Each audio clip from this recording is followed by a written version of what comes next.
Hello, everyone, and welcome to Courageous Conversations, How to Handle Conflict in the Workplace. My name is Luis Valencia, and I'm the Internship and Career Development Program Manager at UC Berkeley Extension, Berkeley Global. Without further ado, please allow me to introduce today's speaker, Vaneese Johnson.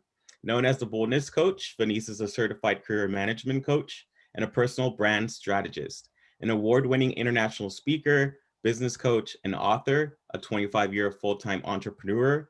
Vaneese knows firsthand the power of building a strategic personal brand to elevate your career to the next level of success.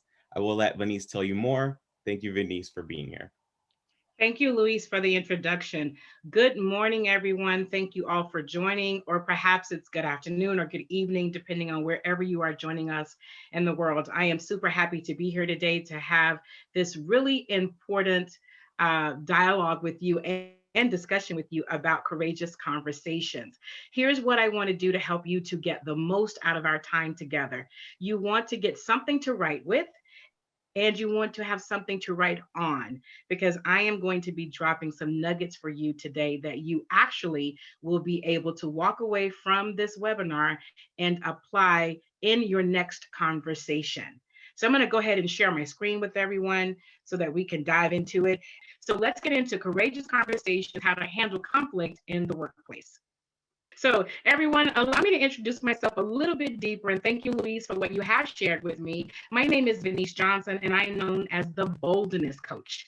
Yep, you heard that correctly, the Boldness Coach. And I help high performing and high potential professionals like you to be bold, big, and bad. And what better way to be bold than to have really clear conversations? So I'm a certified career management coach, work performance management trainer, certified crucial conversation facilitator, a 360 administrator and interpreter, executive coach, brand strategist, award winning international speaker, and an author. I'm also the UC Global Lead Instructor for Professional Development Program and Internship Professional Development Program. I want to also just send a huge shout out and acknowledgement to all of my students that are attending today's class. So let's discuss that conflict. What is conflict really about? What is courageous conversation? 7 principles for courageous conversations, 3-step framework, and putting it all together. And as I mentioned before, we're going to have some Q&A. I want you to really find this time valuable for you. This is one of my favorite quotes. I'm sure that you all have seen this before. People will forget what you said. They will forget what you did, but they will never forget how you made them feel. From Maya Angelou. And this is so important because I'm sure that, and I'm going to just go ahead and ask you all a question because I mentioned this was interactive. So please put your responses in the chat. Or you can just maybe, if in this webinar, you can raise your hand or just acknowledge it with your hand. How many of you remember someone who said something so amazingly powerful for you, and till this day you still remember those words, and you reach back and pull those words out whenever you find yourself, at a crossroads? So just think about that for a second. How many of you just had someone who said something so powerful to you, and you still to this day, you might carry it around, maybe in an index card, your purse or your wallet. Maybe it's become your screensaver. Maybe you printed it out and put it on the wall so that you can look up at it. Maybe it's, taped to your bathroom mirror, maybe on the dashboard of your car, or maybe you even texted to yourself, left yourself a voicemail. So it's just really important. Words are currency. Now, let's look at the reverse side of that question. How many of you, have had an experience where someone said something negative to you? Perhaps they just shared words of doubt. They told you perhaps that you weren't going to be able to be much in life, that you should let that dream go, that you should, go and do and be something else. You're not going to amount to anything, and just remember how that made you feel. It made you perhaps feel defeated, maybe even insecure, unsure. And the reason that I'm bringing this up, because I want you to know as we move forward in this discussion, that words have our currency. They buy something.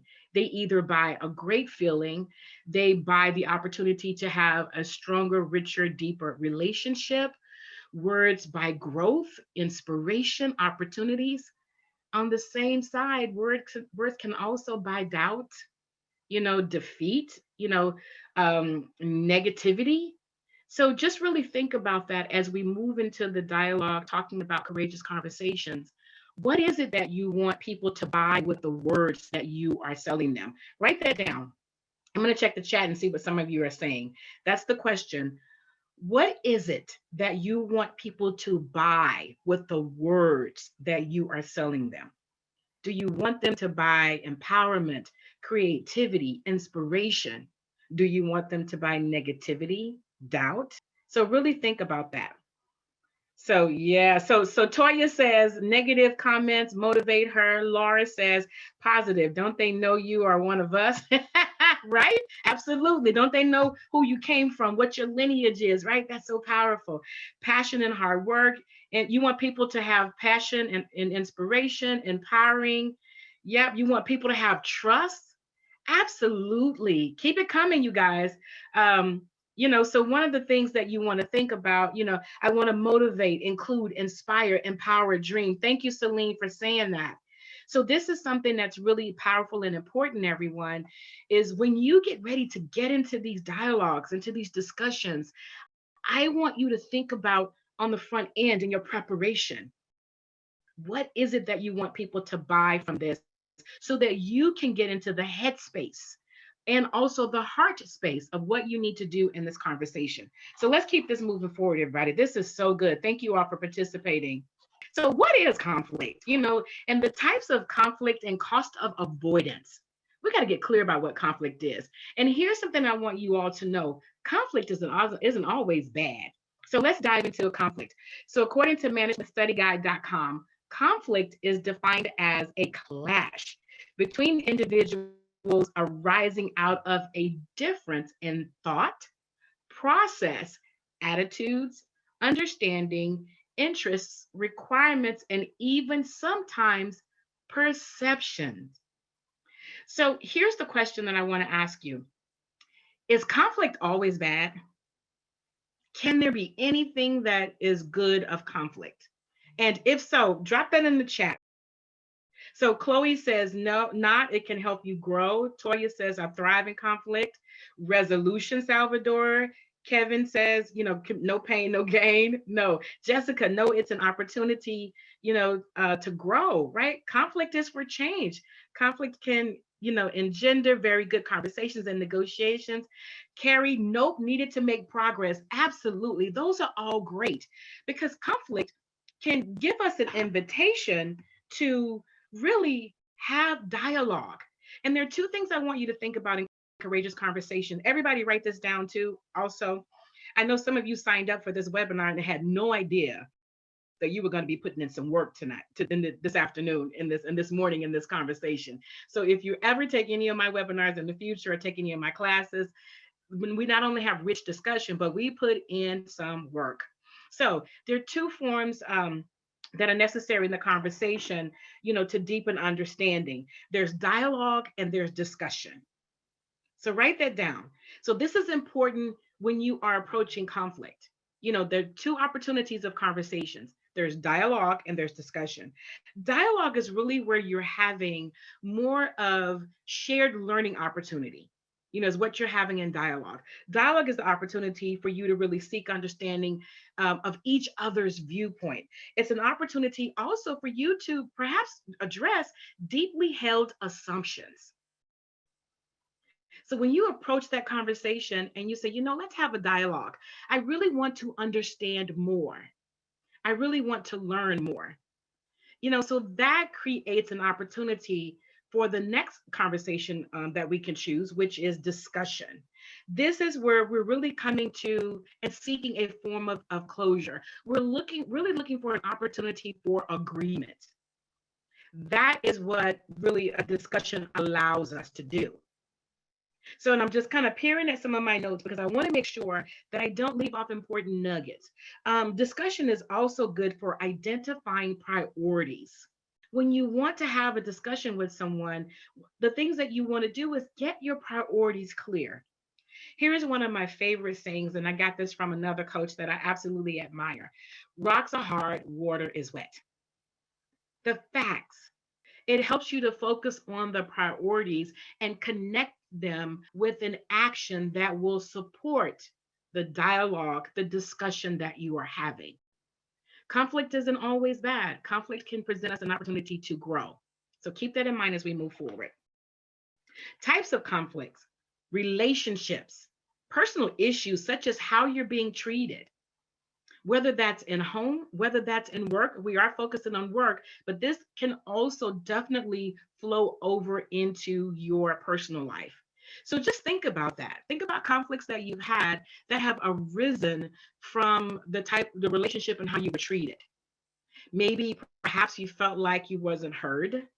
Maybe you felt like you weren't seen. Perhaps you felt like your contribution or your opinion, your point of view wasn't valid. And it also could be a conflict between you and that particular individual, the relationship of that big sister, big brother, boss, colleague. So think about that. Tasks, the goal, what you're trying to achieve.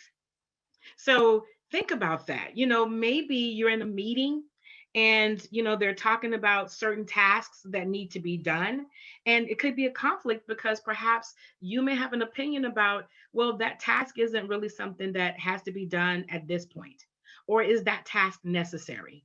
So think about when you are in meetings with colleagues and you're working on programs and projects, and you're flushing out the goal.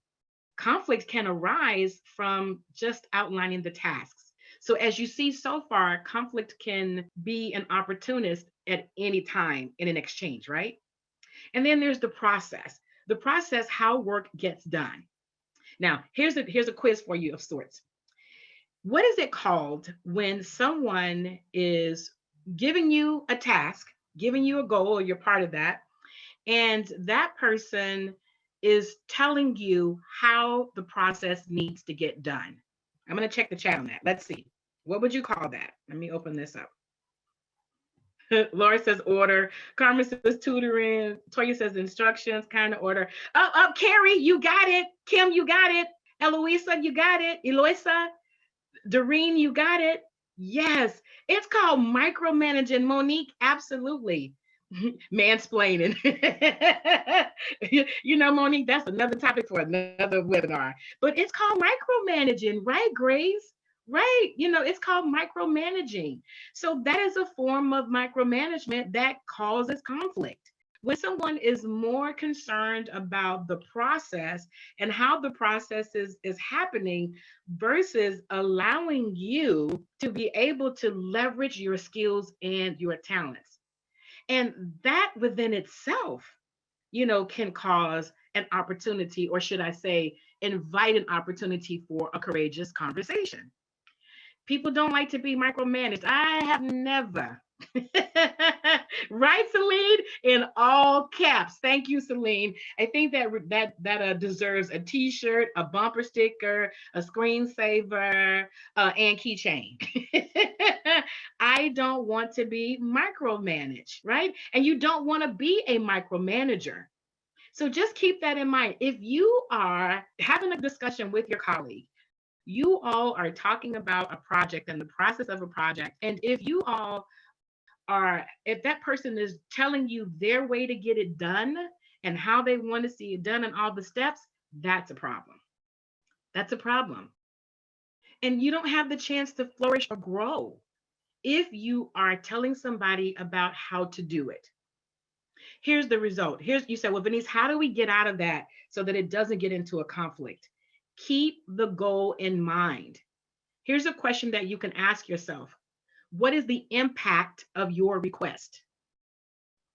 So be really clear about what is the result that you want to see happen as a team, as collaborators. What is the end result? Don't be so concerned about the process.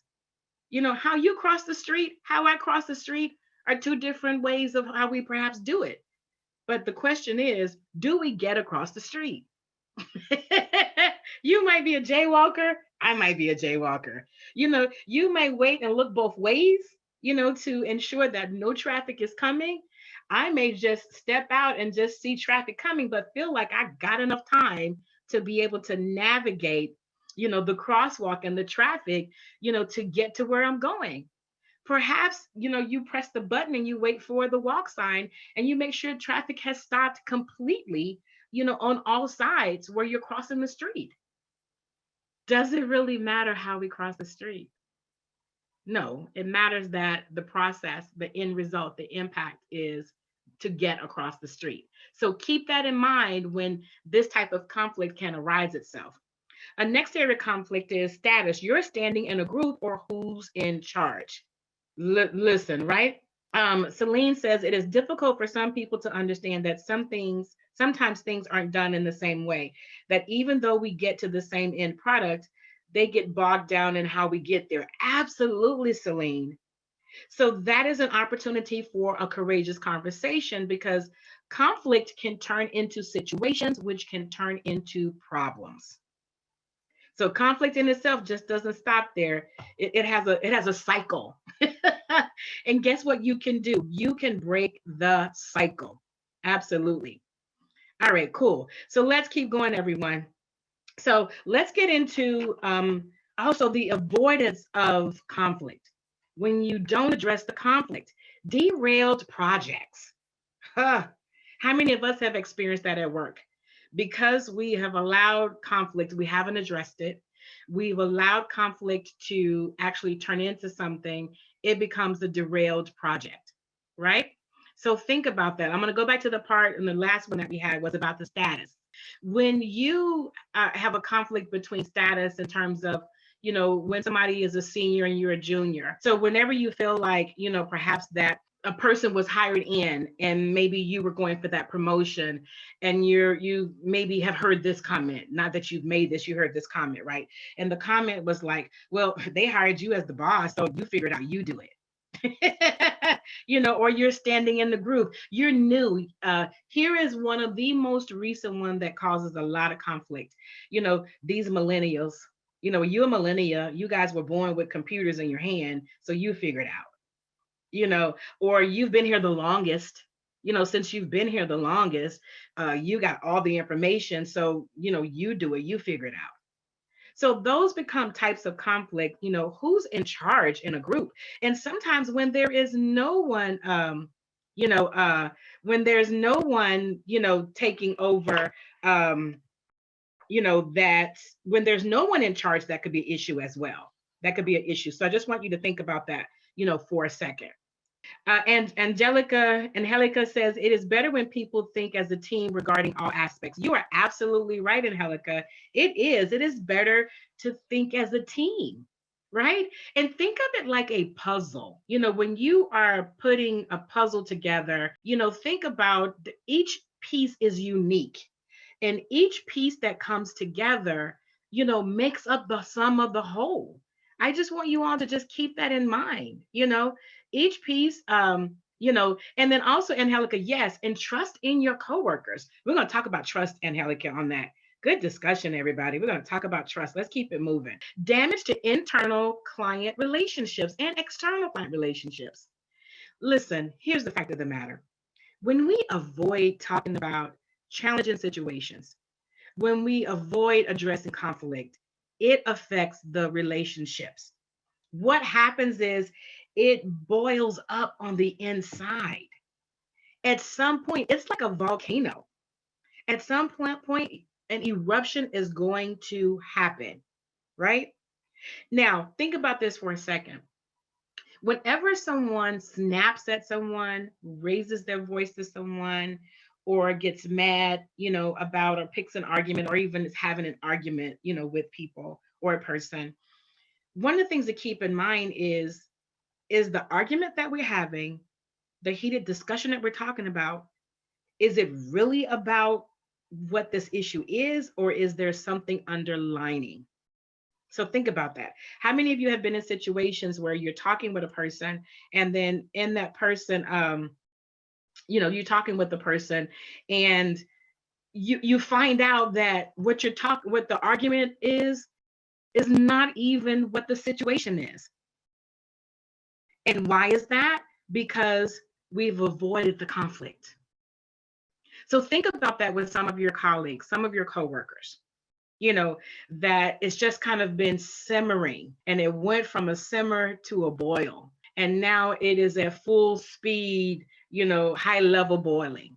And they asked to borrow your stapler. And you blow up, about the stapler, and they're looking at you like, I just asked to borrow the stapler, and you always borrowing my stuff, and you're always asking for this. Don't you have things on your own desk? And and perhaps, and that's just an example or an analogy, the real issue is that the person is interrupting your time. The real issue is that perhaps, they are causing you to lose focus or to break focus, because you need to stop and look at them and be present with them, and it perhaps is causing a delay. But when you avoid conflicts, then you cause those relationships. Now the person feels like you're overly sensitive, or they feel like, I don't want to talk to you. I can't ask you for anything. Now they're walking around eggshells around you. Now the trust, definitely becomes an issue now, right? So if you avoid it, you could have damaged relationships, inconsistent performance and productivity. Sometimes you will go hard as the paint, really doing your best for a person. But if they aren't addressing those issues, that or addressing those conflicts, now they turn into issues and turn into situations. Now you're picking and choosing what your performance is going to look like, or you're picking and choosing how you're going to interact with that person.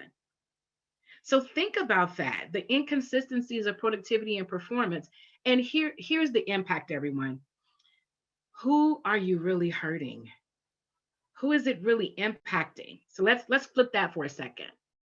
You may think, okay, well, I'm going to show them. I'm not going to come to the meeting on time. I'm going to accept being at a meeting, but I'm not going to show up.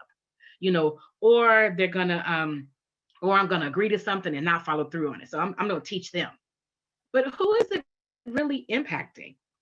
And your manager, your leader, your colleague, they don't own the right to have the courageous conversation, meaning it's not 100% their responsibility. It's also yours. So if you feel like that you're going to be inconsistent in your performance and productivity, and you're going to hurt them, at the long run, it's affecting your career.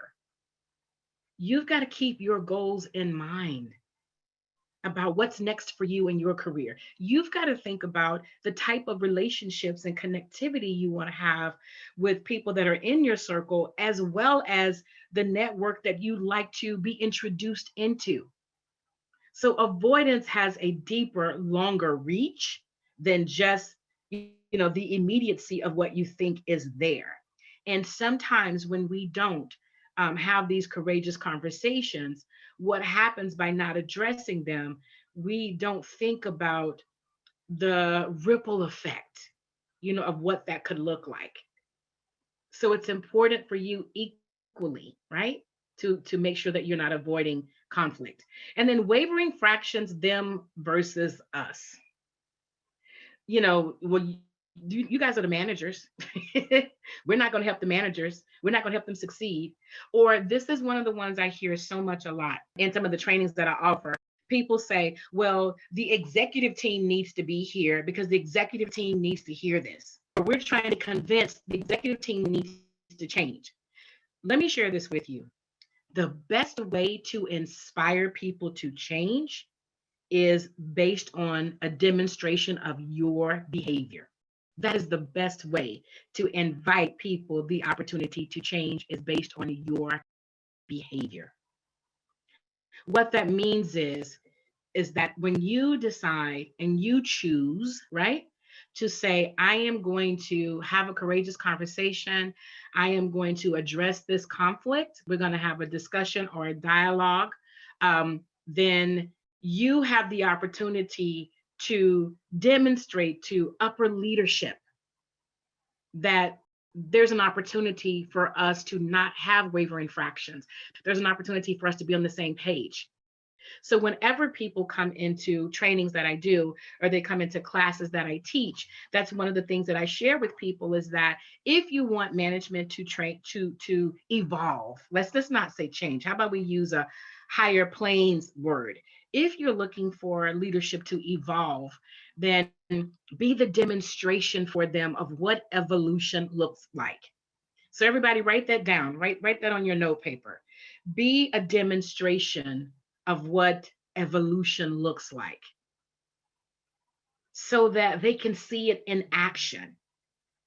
I have recently had a group that I was doing some coaching for a week long training with, and some of those people, are, said to me back in the feedback that they had already started to put into practice some of the tidbits that we had discussed in that training, and they could see a shift in energy in the conversations with their colleagues. They could see a shift in energy, with how they showed up in the conversation. So that's why it's important to address conflict, because everything that's happening in the workplace, I'm not saying that, and I don't want to Pollyanna this, like, oh, do this and ta-da, everything will be okay and great. No, there are some things we really do need to work at, because in the process of working is where growth happens. But it is possible to create an environment and working relationships that are healthy, that are helpful, and that encourage us all to grow. However, we have got to have the conversations and be a demonstration and not leave it to someone else's responsibility to shift the energy and shift the environment.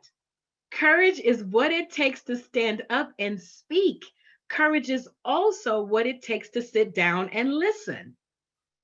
Can we just like have that bottom sentence?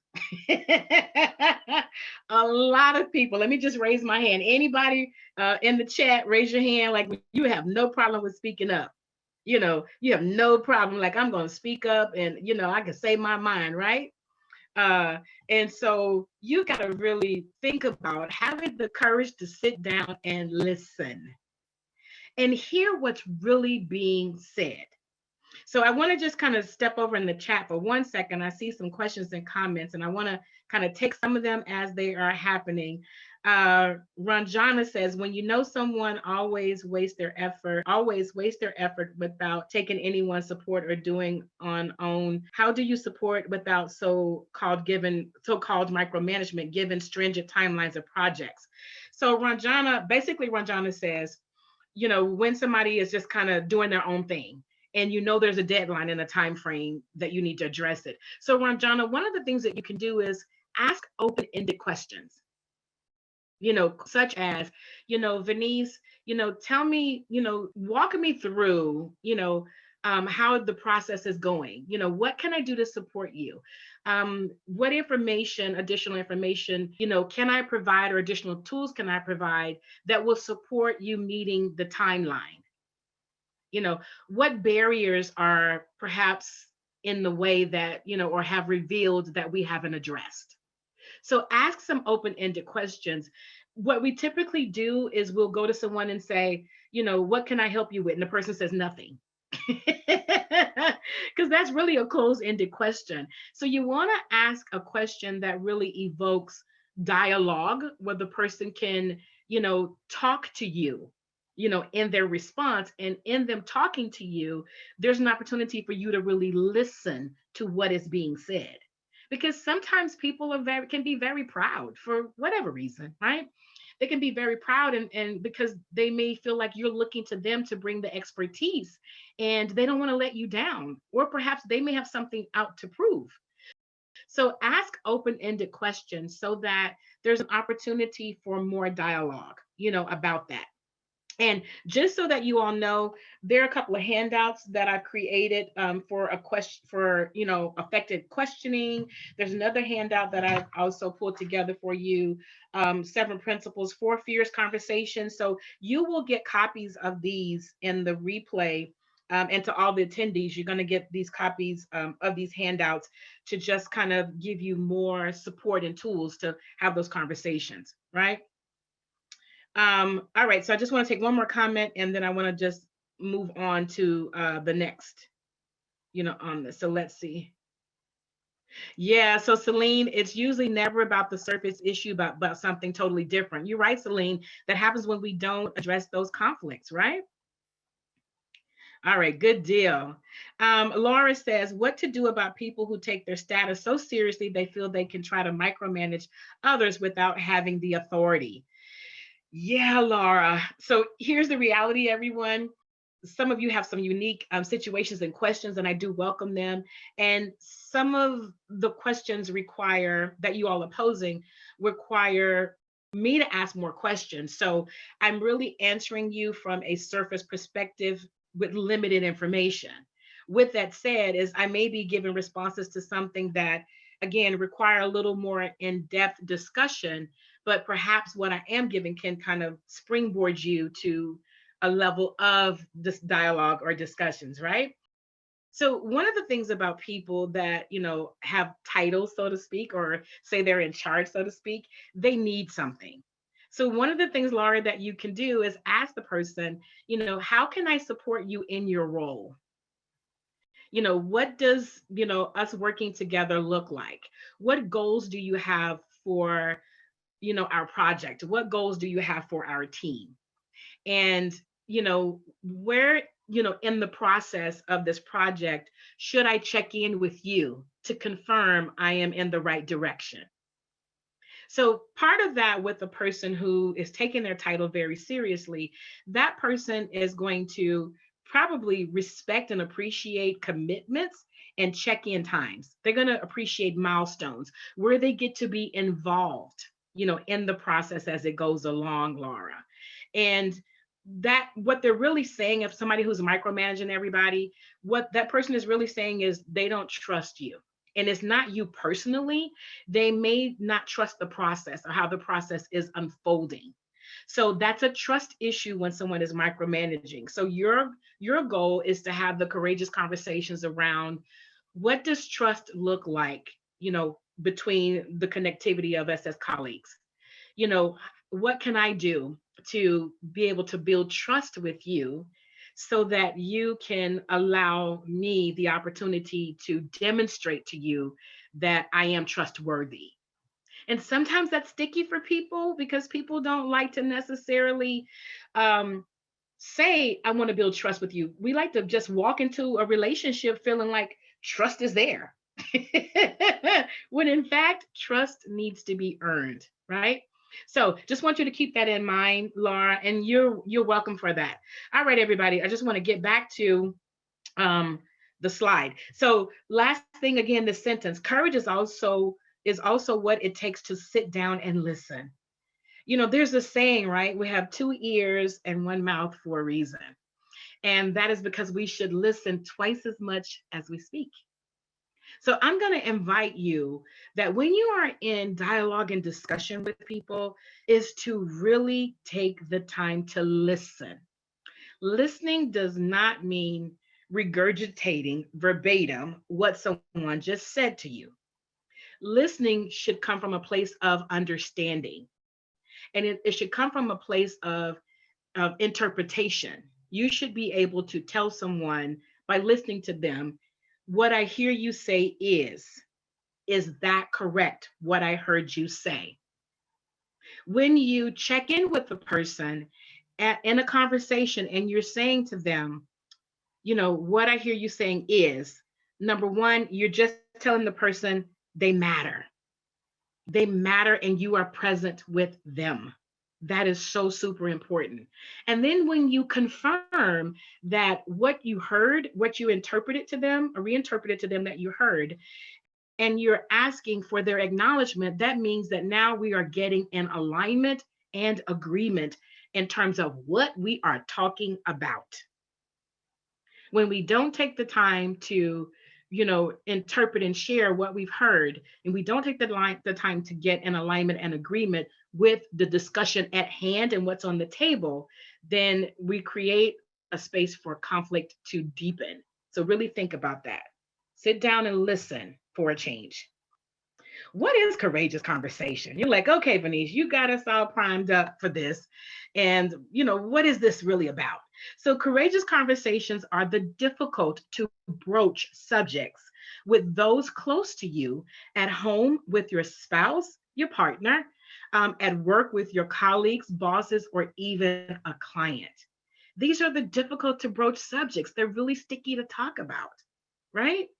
And even though, let's just go with the home for a second and work our way through, your spouse or partner, even with close friends, even with family members, these are people that you've probably spent some of the most, vulnerable times with, and that perhaps you may have the most deep or strained relationships. But there are oftentimes things that happen between us because we're individually human beings, right?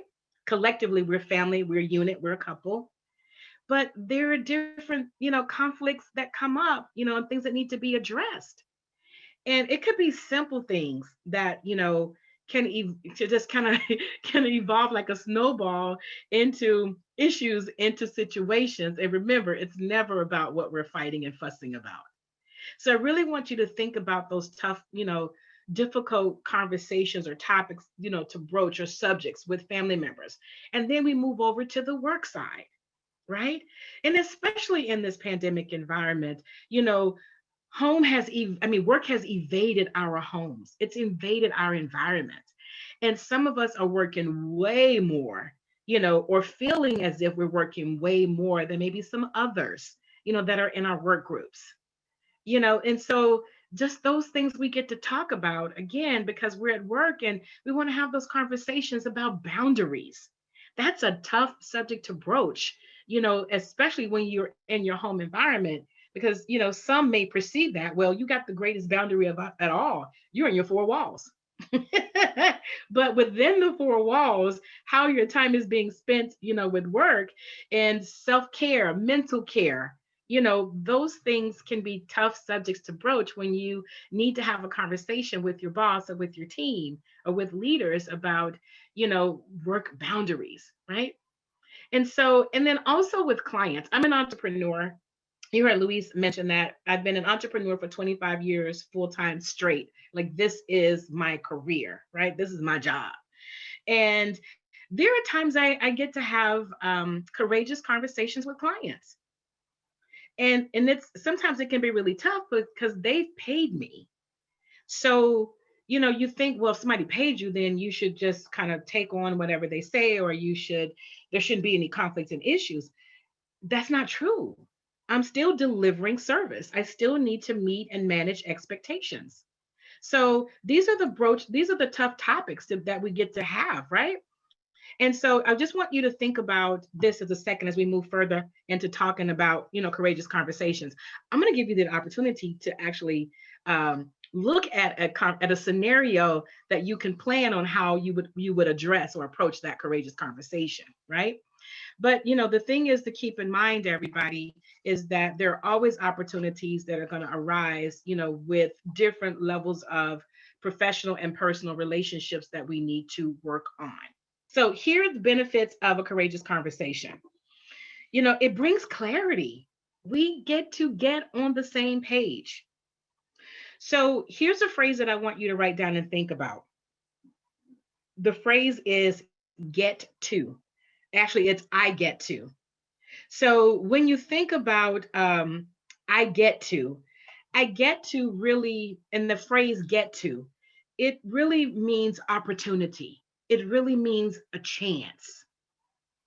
So when you say, I get to have this conversation with you, Vaneese, and when I say to you, I get to have this conversation with you, Shobitha, when I'm saying I get to, what that means is this is an opportunity, for me to connect with you. This is an opportunity to bring presence, it's an opportunity to bring focus. So whenever you get to do something, that really is an opportunity. So Shobitha says, what happens when the other person is not ready to listen? If I am showing them the facts and logic behind what I'm trying to say, they are still ignoring our statement. So Shobitha, timing is everything. So let me just say this, timing is everything. Each of us come to the conversation with experiences and history. Each of us come to the conversation with triggers. So sometimes we're not always ready to receive, even when someone says, to you, I really want to have, a courageous conversation with you, or having this conversation is difficult and challenging, so I want to set the stage for it. So even when we try to preface them as much as possible, they may not be ready to listen because there may be other things at play. And so the other thing, Shobita, when you say what happens when the other person is not ready to listen, and this is nothing, no slight against you, Shobita, sometimes we've got our own agenda with our own timeline. We are tired, we're frustrated, we're fed up. We are ready to have that conversation right now, and that person is going to listen to us no matter what they say. So we have to also check our motives. Why are we pushing the conversation now? You know, is it really necessary to have the conversation in this moment? What's at stake? What's at stake for not having the conversation? What's at stake if I have the conversation? So there's more questions that you need to ask yourself versus looking outwardly, at another person's potential or non-response. Because again, that may have to do with ego, and that may have to do with wanting to control and manage and manipulate the situation. Now, I just said some powerful words: managing and manipulating. This comes up in conversations a lot with people, is that they want to manage, a conversation where they get their point across, they get said what they want to have said, they're going to make a person behave in a particular way. They just got their own agenda that is based around their outcome, and they're not looking at how this is going to impact or affect the other person. So those are things that we need to take into consideration. And you said, Shabita, that if you're showing them the facts and logic, well, facts, rocks are hard, water is wet. Can't dispute that, right? The logic could be questionable because the logic may be your logic. It may not be the other person's logic. So that's something to think about, as you're looking at that, right? Also, Vibha says how to understand the thin line when you should avoid a conflict and when it should be addressed. So when something is starting to cause harm and conflict, when something's starting to cause harm, and it's affecting the relationships, the output, you're having a visceral response to it, you're stressed out, you can really see the results of not addressing conflict, because it shows up: weight loss, weight gain, as I mentioned, stress, snapping at your coworkers, lack of productivity, inconsistent performance. So when you're not addressing those areas, they come up. They come up. Now, I want to say this, and I want to get back to the other benefits of a courageous conversation. Is there are times where you might need to seek support. Let me say this, everybody, because I don't want you to put yourself in a position of harm, meaning where somebody is coming and dumping on you when you're trying to have an open, a two-way dialogue. But I also don't want you to put yourself in physical or emotional or mental harm when you feel that you need support. So there may be opportunities based on what that situation is for you to seek the appropriate support for yourself. There may be times where there may need to be a third party who is not involved, in the scenario, that's neutral. It may be an opportunity for you to go and practice or role play with someone about what's happening and the type of conversation and the approach that you want to have for that conversation. I'm going to give you some techniques to plan and approach it. So just keep that in mind, everyone, as we move through this, that if you need support and help, that it's important for you to seek and to get support and help. Okay, good deal. So the second benefit is helps to establish an agreement. At the end of the conversation, what you want to end a courageous conversation with is an agreement. An agreement is something that is concrete, that you can measure, right? So let me be clear about that. An agreement is something that's concrete and you can measure. An agreement also has accountability in the agreement. So If I say, Luis and I, so this is what we agree on, you outlined what those points are that you agree on, and then you put some accountability. So we're going to circle back at this day, this time, to do a check-in. That's accountability. And if we're agreeing to it, then that means that we both have a level of accountability in showing up and checking in, right? And accountability also could be bringing a level of mindfulness so that when the opportunity for that situation shows up again, that we up level how we respond to it. That is also accountability. So the next time somebody says something to me like that, then my approach is going to be this, or I'm going to, take time to listen before I speak. So you really want to leave a conversation with an agreement that you both can be able to measure in some way, right? And have some accountability. Doesn't do any good to have a conversation and you don't have some accountability measures in it where you can check in with each other to see how you're doing. Everyone involved can benefit. Yes, the conversation, everyone involved should be able to benefit from the conversation. It's a two-way street. Remember, the dialogue, is shared understanding. Discussion is coming to the agreement, right? Allow for open, authentic, and truthful dialogue. Let me just kind of preference the truthfulness of it. Whenever you are being truthful and open with people in their dialogue and they say, yeah, come and share with me. And we really want to be mindful how we approach truthfulness. What I mean by that is making sure we're not causing harm to people based on what we see as our truth. Now, I'm not saying that you should dismiss what's true for you. Your experience is your experience.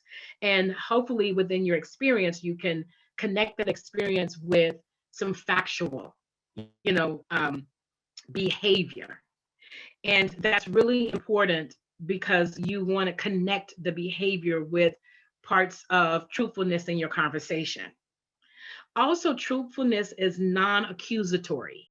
You want to make sure that in you sharing the truth, that you're not accusing somebody, even in no form of this conversation. Write this down, everybody. Focus on the behavior, not the person. Focus on the behavior, right? And open up for truthful dialogue that doesn't harm people as well as harm yourself. There are lots of ways you can speak truth without it being demeaning to someone. So just be mindful of that. And authenticity is when you are present, when you are speaking from your heart. And when you're speaking from your heart, no harm should be in the language and words and energy that you bring from that, right? And builds an atmosphere of trust and respect. Every day we're working on building trust and respect. Let's face it, we're in a really interesting dynamic with COVID, also with all of the different social changes that are happening around us. We're in an atmosphere to develop trust and respect. Did I say it was going to be easy to do that? No.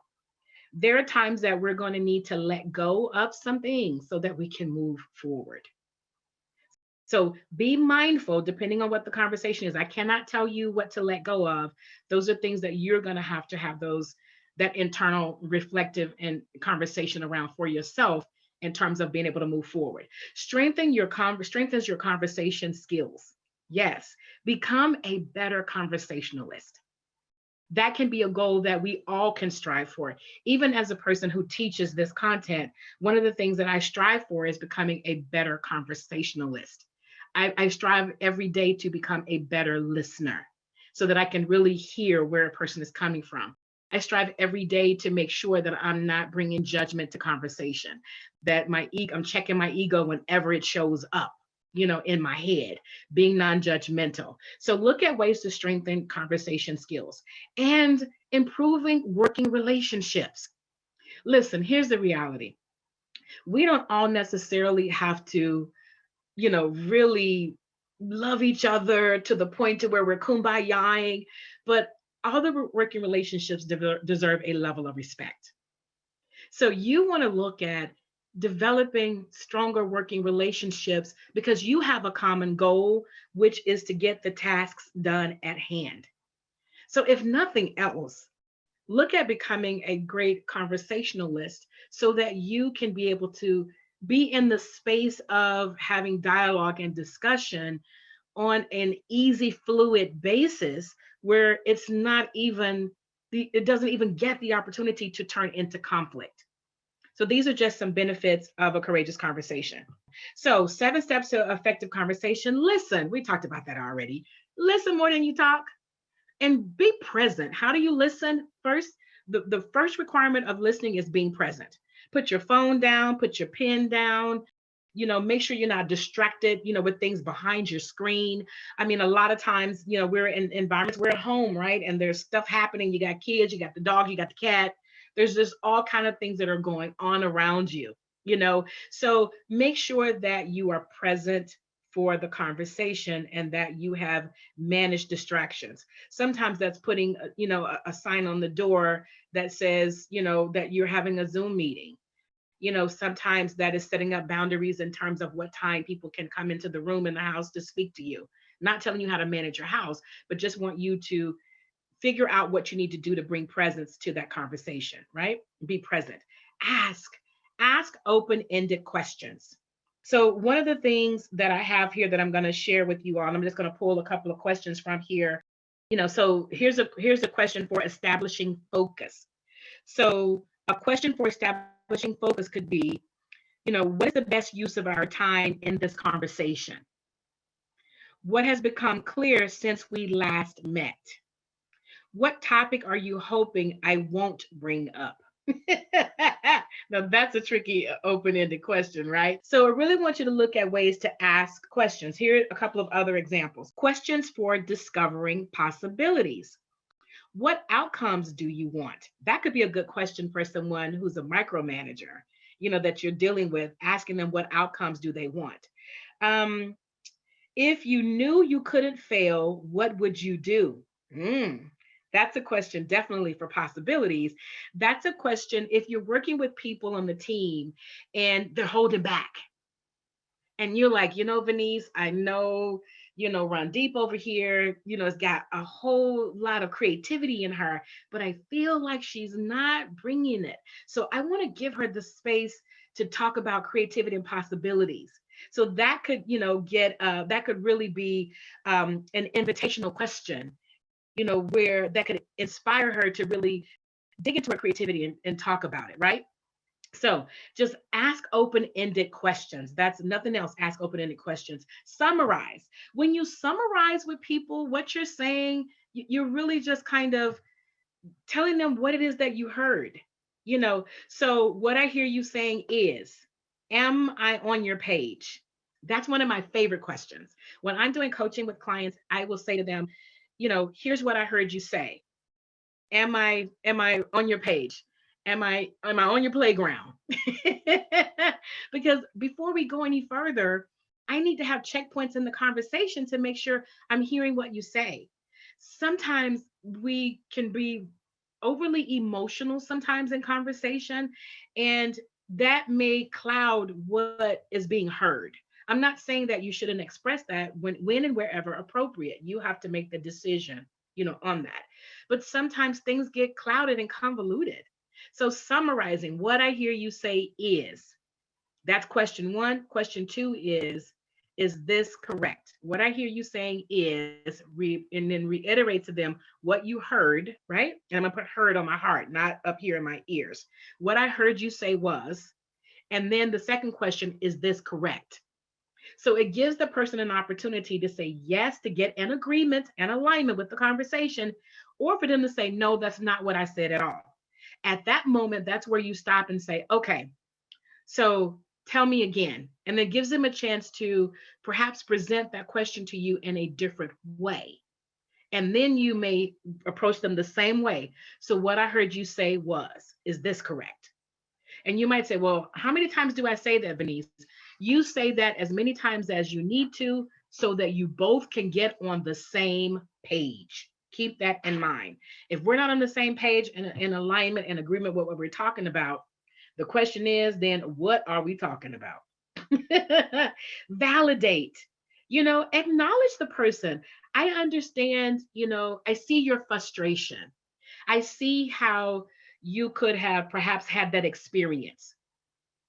You know, a person's experience is their experience. Doesn't mean it's right or wrong, good or bad.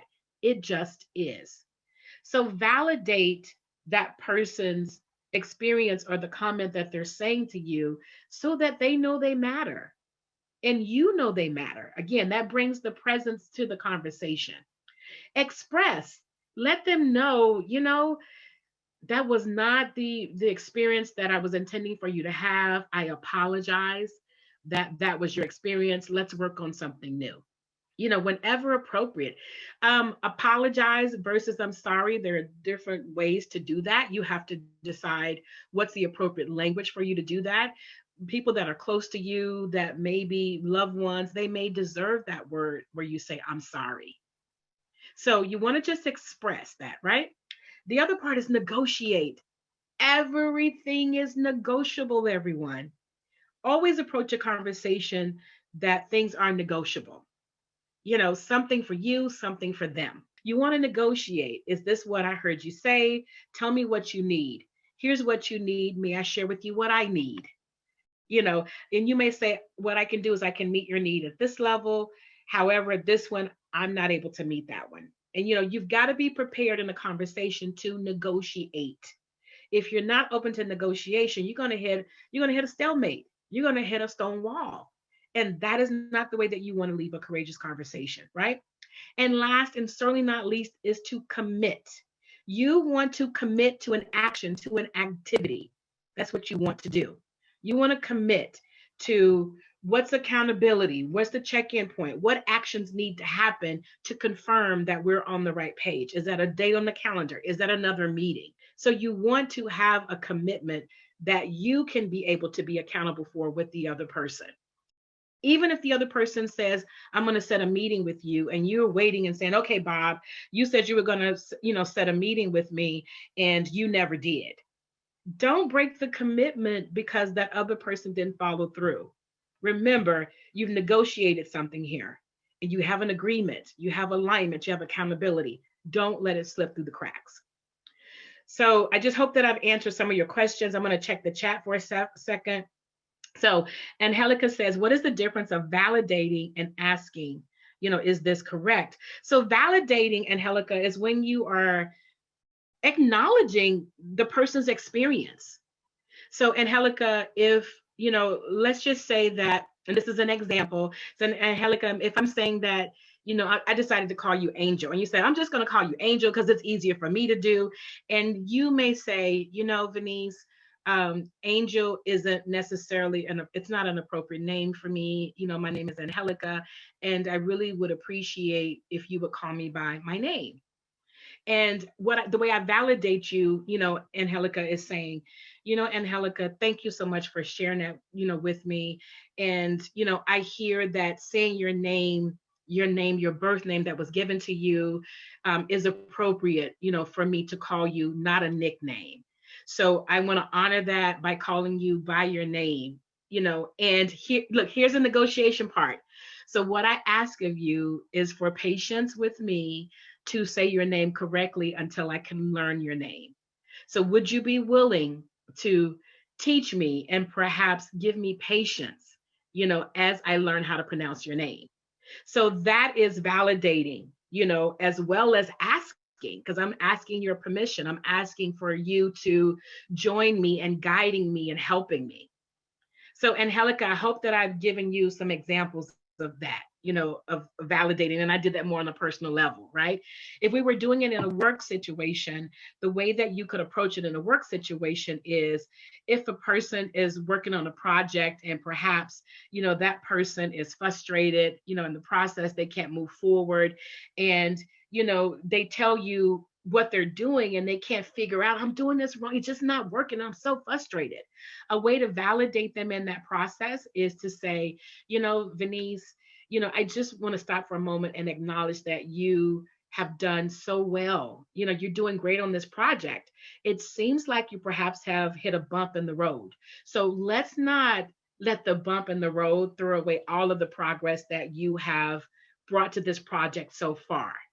So you're validating that I made a contribution. You're also validating, like, I could see how you may be frustrated, Venice, because it's not moving forward. So I'm encouraging you not to be frustrated, but let's talk about how I can support you so we can get past that. So those are things that just kind of can help with validating. And asking could be, what can I do to support you to get past this kind of bump in the road? So those can evoke and open up for discussion and dialogue. Angelica, I hope this was helpful. Okay, everybody.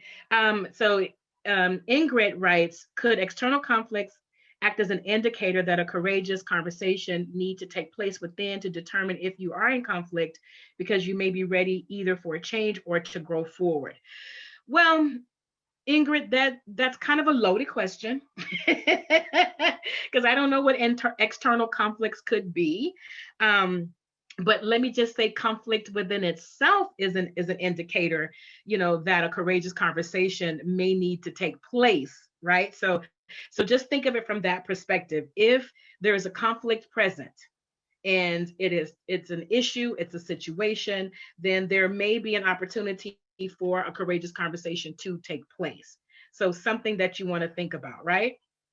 Celine says, how do we move past an era in missing an opportunity to have a courageous conversation where we missed or avoided the conflict, but now we want to go back and attempt to face it head on? Ooh, Celine, you get like a gold star for that one, right? Because there's so many times that we miss the opportunity to have courageous conversations. Um, and we avoid it and it turned into a conflict. And one of the ways to do so, number one, everybody, give yourself some grace. What I mean by that is, don't walk around, Celine, beating yourself up because you should have said something a week ago, a day ago, a month ago. You should have said something then and you never did. And now the situation is just blown out of context. Give yourself some grace. Don't beat yourself up. Timing is everything. And who knows what some of the other variables that were in place that perhaps prevented the courageous conversation happening. Maybe you brought the variables that prevented it, maybe the other person, maybe the environment, who knows? So give yourself some grace on that. And the way that I would recommend and suggest you approach it is to really be focused in the present. Focus in the present. If a behavior is still showing up, be focused in the present with, going forward, I want to talk about ways that we can, you know or I want to discuss and negotiate ways that we can focus on the project and the impact moving forward. So approach the conversation with language that really facilitates forward movement, but not language that goes back and say, well, 6 months ago, I should have told you then what was driving me nuts. And I didn't, because now you're holding this person hostage to a past incident. And that's not fair to them and it's not fair to you. So, Celine, consider having forward movement language and discussions that talk about presently what we can negotiate and commit to, and the future of the impact of a present commitment and negotiation. So I hope that helps, Celine, to not try and go back to the past to redo and correct something in the past. Just doesn't work, right? Um, Thank you, Celine. I appreciate that. I'm gonna get a T-shirt that say Queen, Kween. Never seen it spelled that way, so thank you, Celine, for that. Now let's get into the framework: planning, conducting, and measuring outcomes. This is the framework that we talked about, in the beginning of what we are discussing. Courageous conversation. There's a strategy to it. And putting together a framework is going to be very helpful, especially if this is an area that you are not used to doing, having courageous conversations. So give yourself the benefit and the gift of planning out a conversation. And when I say planning, I am not meaning scripting. Let's be clear. I'm not meaning for you to script out a conversation, because that's rehearsed, that's inauthentic. But what you want to do is to plan it out, because there are things that need to be considered and thought of ahead of time, especially when you are after a particular type of want or need, and or also measuring up and meeting that other person's want or need. So planning, organize the conversation around own agenda. Here's what I mean by own agenda. What is it that you want to talk about? What are the important factors? What are the priorities? What are the things that you want to discuss? Put this together on an agenda so that you're not going in there with a laundry list, number one. Number two, you're not just pulling out the sky. Oh, and I want to talk about this. And oh, I want to talk about that. Oh, I want to do this. That's off putting. And when you're doing that, you're not really setting yourself up for success in that conversation.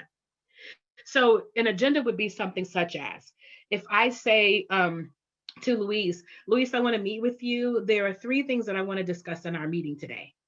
So, when you put together your agenda, it gives you an opportunity to bring in some facts. It gives you an opportunity to look at behavior.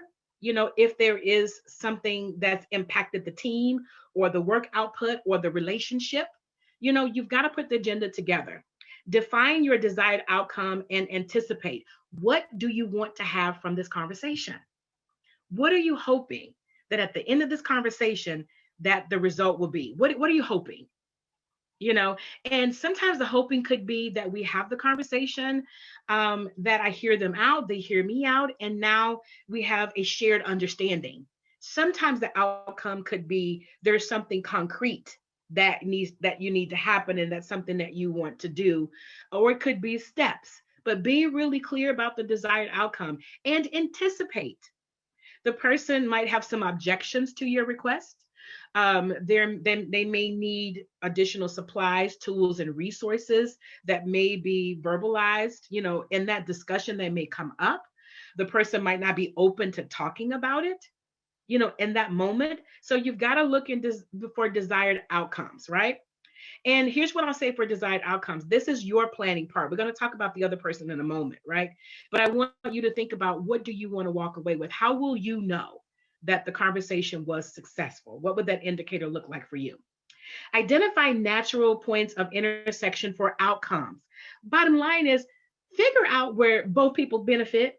We both are working on a project. We both want to have, a clear working relationship where we building trust. So define and identify those natural intersections. We like working together. That's a natural intersection. We like working together. We bring great creativity. Where we get stuck at is, what ideas and how many of the ideas to bring into, the work project. But when we can say to each other, we genuinely like each other, that's a natural intersection. Or the natural intersection could be that that your customers are in the middle and you both are working for the benefit of your customers. You both are working together for the benefit of the team. You both want the team to be successful. That can be a natural intersection. So find those natural intersections and pay attention to timing. Timing is everything. Sometimes it's just not appropriate. The timing is just not right to have certain conversations.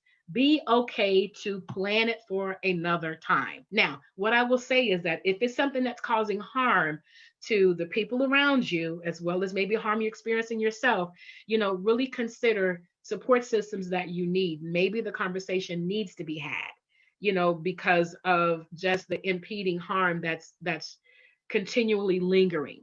So, but for all intents and purposes, timing may not be appropriate, for really simple everyday conversations that can be moved to the next day. So keep those things in mind. So I want to check out some of the comments. So can you plan it out in terms of having talking points?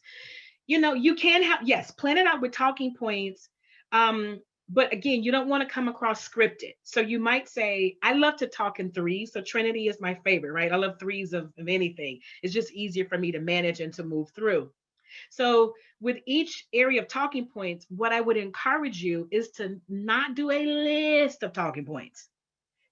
Really surmise your talking points and keep in mind what is the desired outcome that you want to have from this conversation, and what talking points would be important to help move the conversation along towards dialogue and discussion, right? What are some of the natural intersection, the questions that will drive that along so that we both can get the benefit of this conversation. So keep that going, right? During a conference meeting, is it appropriate to write down the points in a in a bullet point and use it while talking. Please assume that the meeting was high-powered officials. Yeah. So during a conference meeting, is it appropriate to write down the points in a bullet point? So Shabitha, this is a good question. What I'll say is know your audience. That's really important, everyone.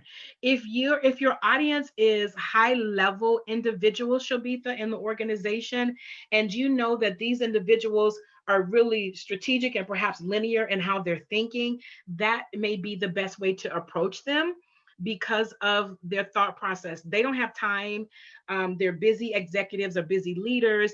They've had a meeting before you. They have a meeting after you. They have to make, decisions on the spot.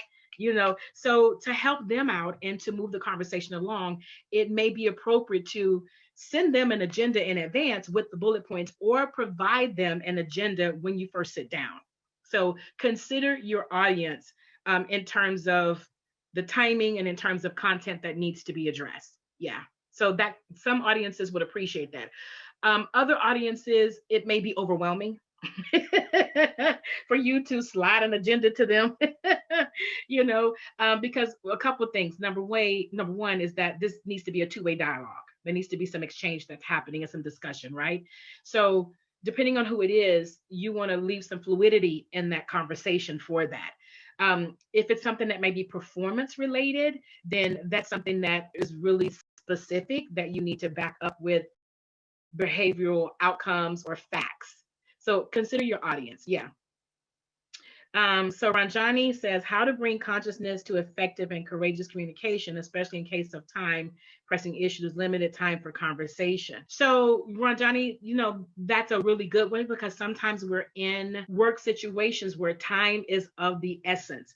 One of the things that I would encourage you to do when you are meeting with your team or you are divvying up work tasks, you want to ask the question, so what, where will the checkpoints, where will the milestones be? Can we identify milestones so that as this project is moving along, that we can have points of intersection to clarify that we're on the same page, that we can address barriers, that we can address issues, concerns. So, come to the conversation, everyone. When you are, and let me say this a different way. When you're working together on projects, bring this to the conversation and discussing that with the team. Where can we put in milestones so that we can make sure that we are hitting those milestones, that we are addressing those issues and concerns and considerations because we are working on a time limit. Yeah, so just something to really think about, in that space, right? Conducting the conversation. Here we go. We planned. Now we got to have a conversation. Introduction. Set up own agenda with facts and ideas. So remember, you got your agenda. Vaneese, I want to have this conversation with you because I'm excited about the project that we have going. And I really want to talk about 3 areas that will allow us to maximize our time, our resources, and perhaps even come in before deadline on this project. Here are some ideas I have. And so it opens up, and the lightness of that conversation, you're like, "Ooh, okay, let's sit in.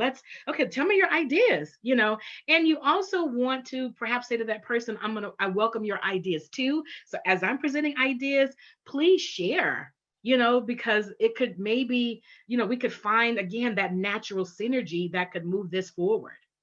This also could be the same, everyone, if you have really tumultuous working relationships, right? And you may say to this person, I really want to have a meeting with you to discuss ways that we can build trust, ways that we can identify synergy, ways that we can strengthen, the opportunity for us working together. So language and words are everything. Remember what I said at the beginning of this webinar was words are currency. They buy something. So if you have a really tense working relationships with colleagues and, there's a courageous conversation to be had, when you're planning that agenda and you're reaching out to them to meet with them, consider how you approach the conversation, right? So, just something to just really consider thinking about, right? The second bullet is discuss, probe, and clearly state wants and needs. You know, so here is what, I would like to see in moving forward. You know, here is what I'm hoping that we will come to an agreement on. Here is what, I'm going to put on the table for us so that we can get clear about what's needed to move forward. I'm going to caution you, depending on what relationship that you're talking about. Work, doesn't require relationships like when you're having a meeting with someone saying, what I want from you is, and what I need from you is. That makes it more personal, right? And it makes it seem like it's more about the person versus the larger scope or the larger picture of other people involved, right? So you might say, well, what language, could you use for that? So here is what is needed for the team. Here is what is needed, from all players, from all participants, from all students in order for this to be successful. So think about using the collective language so that it's not coming across like it's something singular about that person. On the other side, and when it's a personal relationship, you using the words I, me, my may be very appropriate, because that may be more of a vulnerable, intimate type of connected relationship, family members, friends, spouses, partners, kids, relatives, best friends. So consider your audience when you're looking at discussing, probing, and stating wants and needs. Discuss, remember what I said, the two components of a courageous conversation are dialogue and discussions. So we are having an exchange. Remember, dialogue is shared learning. You're open, you're non-judgmental, right? And the discussion is where you're both trying to reach an agreement. Probe is asking open-ended questions. Say more about that. Give me an example of, tell me about a time when. So you're probing because you're asking them for their participation and their experience, because there may need to be some adjustments, right? And then nail down next steps with commitment. Remember, I said conversation hasn't been had if there's no commitment, if there's no agreement, if there's no accountability. All we did was sit down and talk.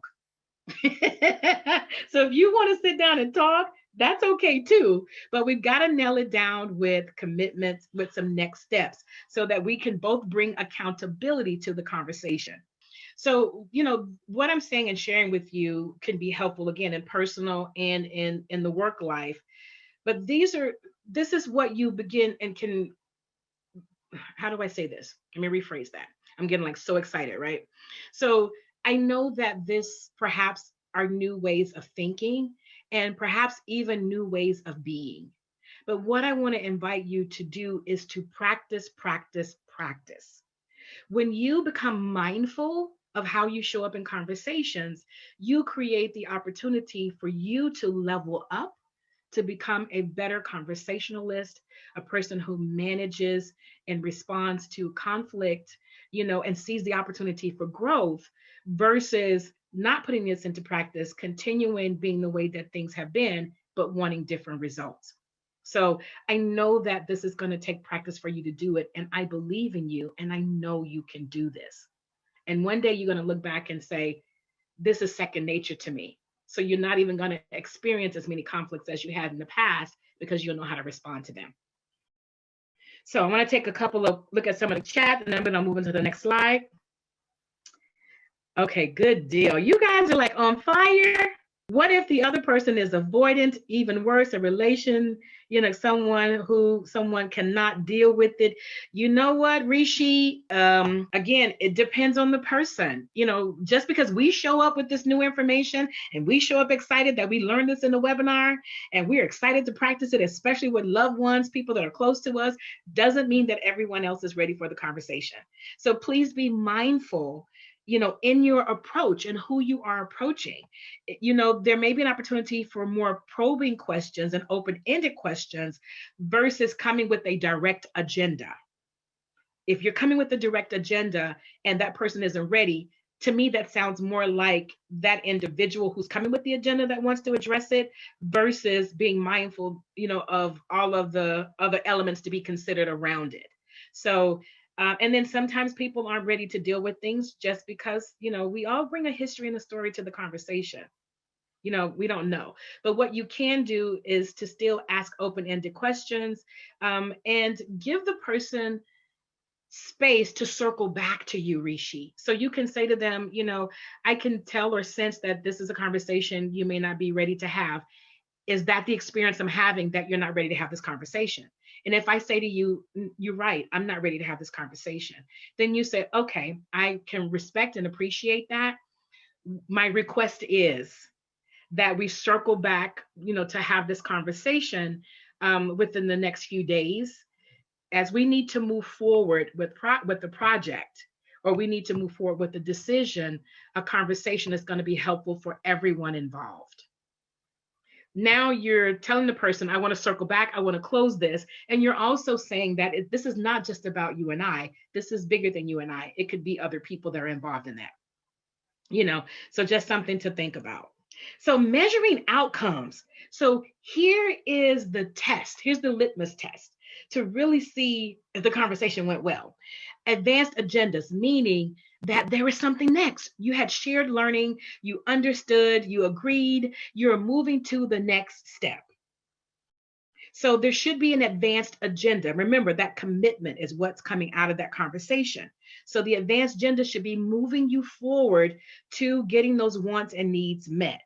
So think about that. Shared learning, be open to learn something new, not just from the other person, but be open to learn something new about yourself. Perhaps you learned to be a better listener. Perhaps you learned to put into practice non-judgmental thoughts. Perhaps you learned to be present, in the space, in the conversation, and not be distracted. Perhaps you learned that the challenges and issues that the person, was demonstrating in that behavior was something deeper than the work. And you learned that the person really needed resources and support, and you could direct them to HR for that. And stronger relationships. Listen, this is not about us becoming besties after after a courageous conversation.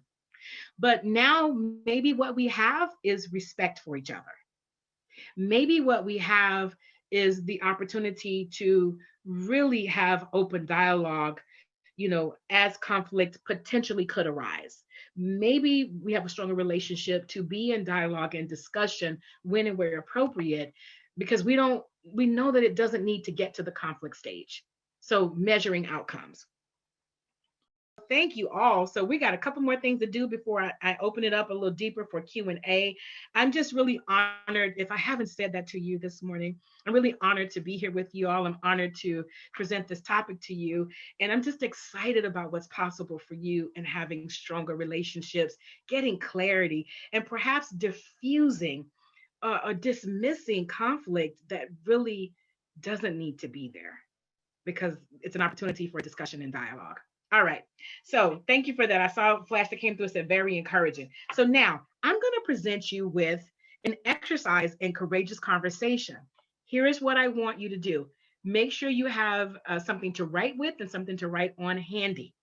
So one of the things that I'm going to do is read this to you, and then I'm going to give you 3 questions to jumpstart you with some of the techniques that we've spoken about. And I'm going to give you about a few minutes, about 5 minutes. I'm going to give you questions. I'm going to give you time to actually respond to those questions. Antonio had always had a positive relationship with his boss, Rebecca, but lately he noticed that she was frequently talking over him in meetings. As soon as Antonio started to say something, Rebecca would interrupt, often dismissing his view and presenting an opposing one. Antonio was annoyed. He wanted to pull Rebecca aside and tell her to quit it. But before doing that, he spent some time trying to understand what was going on and seeing things from Rebecca's perspective. He knew that she wasn't afraid of conflict and that she might not see her behavior as rudely as he did. He also remembered a conversation in which Rebecca revealed that she was under pressure from the company's senior team to demonstrate she had fresh ideas. With these things in mind, Antonio wanted to have a better relationship with Rebecca. He needed to have a courageous conversation. So here's your strategy questions. How would you approach this courageous conversation? What would be your first step? What desired outcomes do you want or need?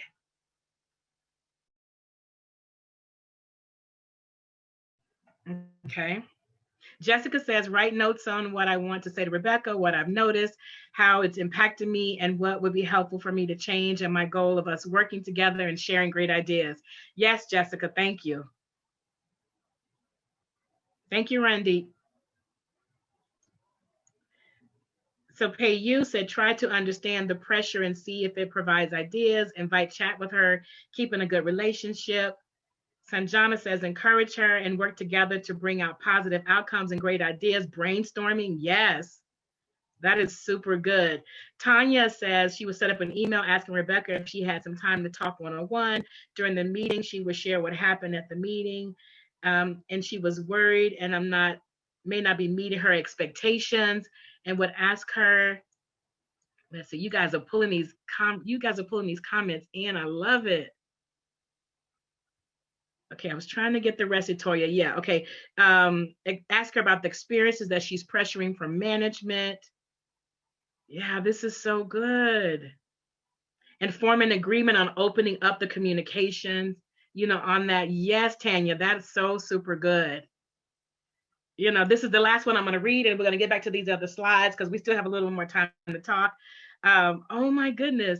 Carmen, better teamwork and learn from her ideas and get mine through. Yep. Kevin, desired outcome, to agree that the best outcome for our team is for as many new ideas as possible to occur. Yeah. It's really kind of acknowledging her, the space for new ideas. Oh, Janine says Antonio can let her know that he appreciates her positive working relationship, but let her know that lately he feels that he is being shut down in meetings. First step, set up a meeting, desired outcome, develop a more respectful, open environment where the team feels more comfortable in sharing. Yeah, Antonio, that's great. Absolutely. You guys are on fire. Hand clap. I'm going to do a round hand clap for you guys are on fire. So here's what I want to know as we move on to the next few slides is that there really isn't a right or wrong way, to approach this. I've just given you some steps to think about, but here's what I saw in each and every one of you, that you all took responsibility to have a conversation with Rebecca. None of you said, oh, I'm going to let Rebecca come to me. Each of you said that I'm going to reach out to Rebecca to schedule time to talk. That is what the essence of courageous conversation is creating the invitation in the space to be able to have dialogue and discussion. So yes, you all were super right in how you approach to that. So keep that in mind. It's about planning out the talk, planning out the discussion points, but more importantly, asking and requesting the time to have the conversation. None of you said you were afraid to talk about it. So thank you for sharing that. So let's say, Vaneese, that, some things kind of happened, that we need to really repair and manage the relationship. That might happen. In your head, it may seem like it should go smooth, but what happens when you need to repair and manage it? So pause and reflect. Think about what just took place in the conversation. Pause and reflect on where the opportunities are to continue to grow, right? Apologize if necessary. And I use the word apology in a sparingly way because sometimes people apologize and apologize. And number one, the person doesn't know what you're apologizing for. Number two, it might not require an apology. Number three is sometimes apologies come across as not being sincere. But I want you to really think about, is it, necessary to apologize? And if apologies are important and necessary, what does that look like? Rebuild rapport and spend time. You might need to schedule more check-in times with this person, a quick coffee break on Zoom, a quick tea break on Zoom. You may, think about asking the person, how is life going for them? Just general chit chat sometimes can let a person know that you're interested in developing a relationship with them beyond just talking about work projects only, right? Involve other people if you need to. Remember, I talked about this earlier from a harm perspective. You might say, Vaneese, I need somebody else to be in the room because, I'm just not good at this courageous conversation stuff. I need backup and support. So involve other people when and where appropriate. So just keep that in mind, that having a conversation doesn't mean that everything's a-okay. We may need to repair and manage, what just happened to move us forward. So let's recap what we just had a powerful, almost 2 hour discussion about. We talked about got conflict, what is courageous conversation, the 7 principles for courageous conversations, the 3-step framework, and we pulled it together in an exercise. If we manage conflict constructively, we harness its energy for creativity and development. So think about manage it constructively. And when we think about construct, right, it's building something together, and harnessing that energy that comes out of that dialogue, right? And the energy may be kind of flat, but we can harness it to raise it. Maybe the energy is raised and we can harness it to even become higher than what it is, and let's look for ways of development. This is all designed to help us to be the best that we can be and the relationships and the connectivity that we have. So I'm just really encouraging you, and I hope I've empowered you, with this discussion. We are going to jump into the Q&A part of it. So I want to go over and just grab a couple of questions. So Chloe, we talked about choosing the correct line and how to make sure the other is ready to hear what you're going to say and talk about. But what if it's you who isn't entirely ready, comfortable, but the subject needs to be addressed? Chloe, that's a good one.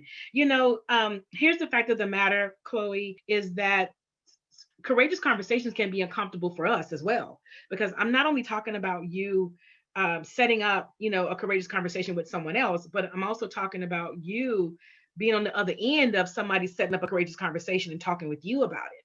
So, Chloe, that's something that, at the beginning of that meeting, or when the person, sets the agenda, in the conversation, what they want to talk and discuss, it's okay, Chloe, to say that, this is really challenging for me to discuss. I'm not sure I'm ready to discuss this right now. May I request we come back to visit this, maybe later today, maybe tomorrow. Chloe, you might even say, I would like to request to have a third party in the room to make sure there's neutrality, in how the discussion is going, or just for that support. So Chloe, those are things that you can, be able to offer, yourself. It's okay to request to revisit the conversation or to reschedule for a later date. But at some point, you're going to need to address it. And Chloe, if you are asking to reschedule for a later date, and this could be for anyone, not just Chloe, she just happened to put the question up. So then, Chloe, the question that I would ask you to ask yourself is, what's going on with you? Why is this conversation potentially uncomfortable for you? What triggers, did this unleash, in your physiologically, what is it in mental, emotional? So you would need to dig a little bit deeper, Chloe, when you are trying to process, why there's a delay from your side on this. And based on what you discover and come up with, Chloe, you might need to consider support, to help yourself to move forward with it. Or sometimes when we spend time being introspective and reflective, we can get down to the nitty gritty of exactly what it is, which will help us to keep that conversation in context, to really what's going on versus connecting it with something that may be a prior experience. So, Chloe, there's more to consider when you're doing that, right? So I hope that was helpful in that, Chloe. So Anonymous says, how would you start a courageous conversation with someone who has misjudged your abilities and potential? Well, the word misjudged brings up a whole different part of the conversation, because really what I hear you saying is that person has had an experience of you that perhaps you didn't want them to have, or maybe you wanted them to have a different experience, than what they actually had. And based on that experience, they now have formed an opinion about something about you or your behavior from that experience. So one of the things, number one, is to always show up as yourself, everybody. And lay out to people when and where appropriate what you're about to demonstrate to them. So that way there's some context to the behavior that is displayed. So that's really, if you can do that on the front end. On the back end, check in with people to find out, here's what I presented to you. I would like to know what is your experience of what I demonstrated to you. And that way the person can give you feedback based on what their experience, was or is. And that's an opportunity for you to be able to say, you know, I respect and acknowledge your experience. However, I wanted you to have a different experience, and perhaps you didn't have a different experience because of what I demonstrated. My request is to, redo the demonstration or to demonstrate in a different way so that you could perhaps see the experience, and side by side. So there's some wiggle room to negotiate a redo, on that, and ask the person to suspend judgment. I'm going to ask you to suspend judgment on what you experienced before, and, to please give me an opportunity to redo again and see if we can, come in alignment with what the overall experience should be. Now, at the end of the day, the person might decide that the experience is their experience and that's what they want to hang on to.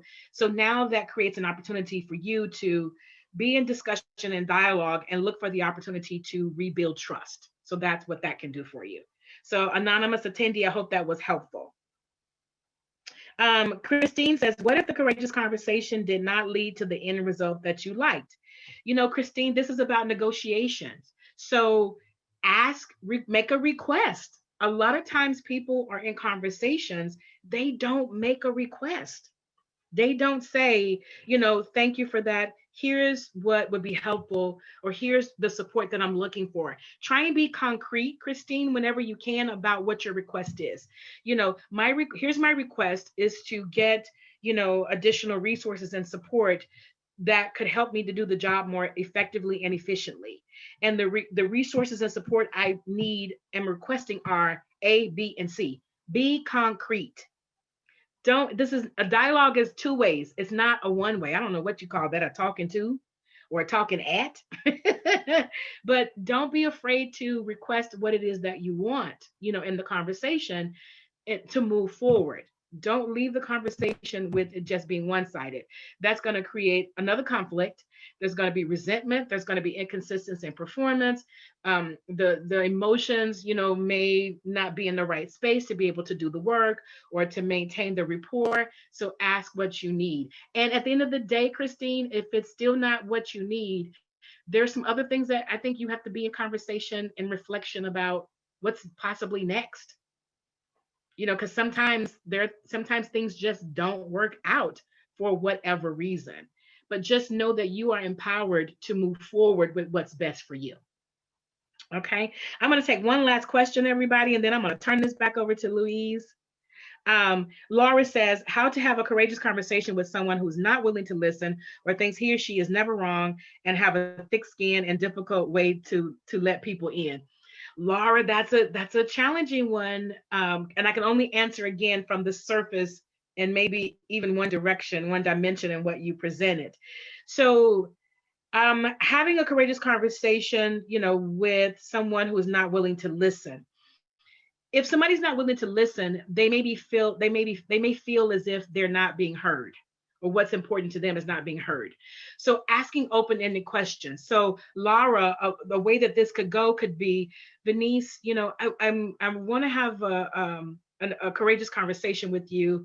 This is a challenging one because, it's really been challenging and difficult for me to discuss it because I know that you are an amazingly talented person and gifted person. And I want to make sure in this conversation that there is respect on the table for, the talents and the gifts that you bring, into this conversation. So I'm asking you to be open, in this conversation with me. Let's have a dialogue because I'm seeking to understand, around this discussion. And let's focus, the discussions in a way that will lead us to something that both works for us. Are you open to having a dialogue and a discussion? And that person, Laura, may require some checkpoints along the way in the conversation. Remember, summarizing. Vaneese, what I hear you say is, am I following you correctly? Or Vaneese, what I hear you say is that when you respond in this way, you really have a feeling around this area. So you may need to summarize and validate, Laura, through the flow of the conversation, to bring that person in a little bit more so they can be able to talk about what's important to them, because they may have a thick skin because maybe they felt like or had an experience before that they didn't have a voice in the conversation, so they just put a thick skin on so people can say whatever they want to say. They're not going to let them let it bother them, which the fact of them putting on the thick skin means that what people say and the experiences they've had does bother them.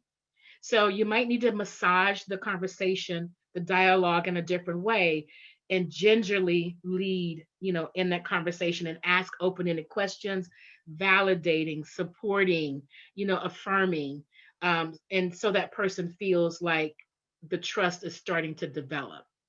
And be okay with, Laura, that the conversation may need to continue on, again after that, again after that, again after that, and ultimately to get there, that person might need to see a demonstration of continued trust. So I hope that was helpful. So Laura, here's the reality, is that we can do the best that we can do in having these courageous conversations. We can come to the conversation with no agenda attached to it. And sometimes we have to make a decision that we've done the best that we can do in this situation, and we get to re-choose a different choice. I don't know what that re-choosing of those choices would be for you. So everyone, thank you all so much. This has been such a powerful discussion. If you have questions for me, you can reach me at my email address at UC Berkeley. And thank you all for your time, your energy, and your participation today. And shout out to all my students for your participation as well. So Luis, I'm turning it over to you. A huge thank you to Vaneese for her great insights into managing work conflict in the workplace and having those courageous conversations. So thank you, Vaneese.